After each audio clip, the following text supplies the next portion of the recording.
quiet times before Christmas, times of waiting and times of joy, times of family and friends.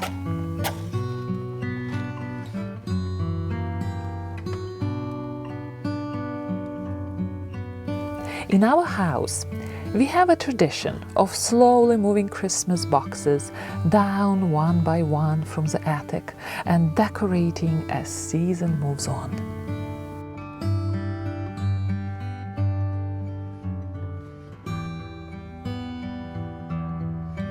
Our kids love to see their old Santa still holding a bird in his hand and Mom fixing his mustache, making him all presentable for another Christmas season.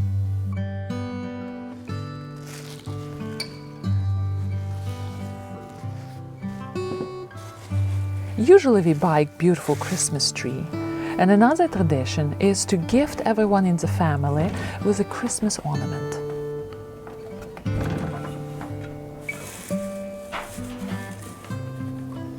Through the years, we had fun time going through all the ornaments and remembering all the stories connected to them. This year, we didn't buy any Christmas tree yet, so I can't show you ours.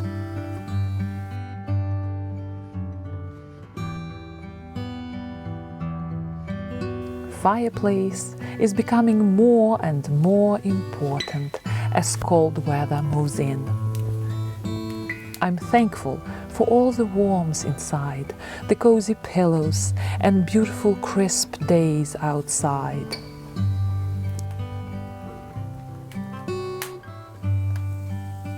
We didn't have our first snow yet.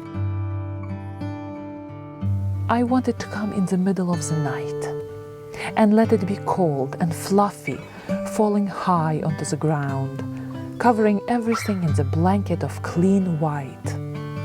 I look forward to the day when I get up and notice a whitish glare from the windows.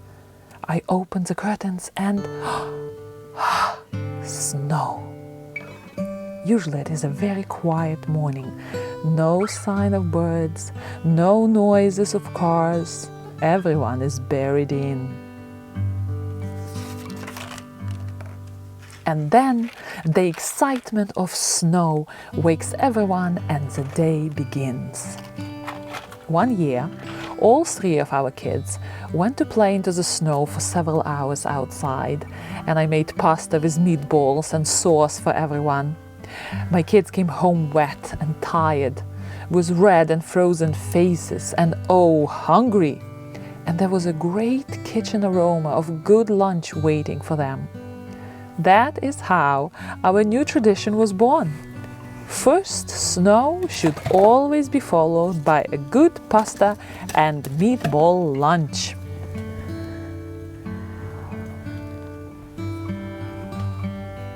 I have meat in the freezer waiting for that day already. Garden is asleep, and the season of books begins for me. Right now, I found a very good read, a book written by our local New England gardener from 1970s. What a delight! There are so many books on the how-to topics these days.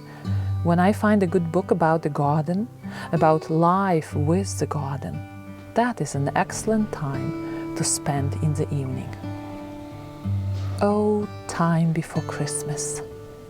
I want it to be a time of waiting, a quiet time, simple time. And let the garden sleep and get ready for a brand new beginning next year. Have a lovely time before Christmas.